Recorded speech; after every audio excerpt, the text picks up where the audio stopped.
છેલ્લા 6 મહિનાથી જે ટ્રાફિકની પ્રોબ્લેમને લઈને આપણે જે યુદ્ધના ધોરણે આ એક વ્યવસ્થા ગોઠવી છે કે એગ્રેસિવલી દરેક જંકશન ઉપર ચેક કરી આમે શું ફેરફાર કરી શકાય. બંને ડીસીપીઓ મિસ્ટર નરેશ કંજરિયા અને ભાવના એ બંને મળીને જે જગ્યા ઉપર ફેરફાર થઈ શકે અને ટ્રાફિક ચાલુ થઈ શકે એના માટે આપણે કાર્યવાહી કરવામાં આવી રહી છે.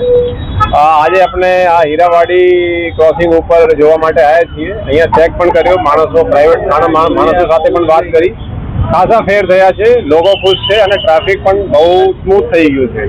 આ સિવાય આપણે પહેલા પિરાણા જંકશન વિઝિટ કરી, કોજી હોટલ કર્યા, નારોલ ક્રોસિંગ અને અત્યારે પણ આ ગરીબનગર અને અમુક જગ્યાએ જવાના છીએ.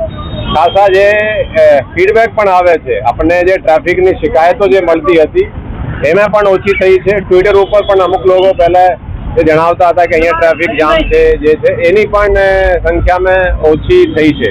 ટૂંકમાં આ છે કે હાલમાં ટ્રાફિકમાં જે ચેન્જીસ આપણે લાવી રહ્યા છીએ, અમુક કટોને બંધ કરી રહ્યા છીએ અને અમુક કટો આપણે નવા શરૂ પણ કરી રહ્યા છીએ, જેનાથી આ ટ્રાફિક વધારે સ્મૂથ થઈ શકે. આ રીતે આપણે કાર્યવાહી કરવામાં આવી રહી છે. ઓકે.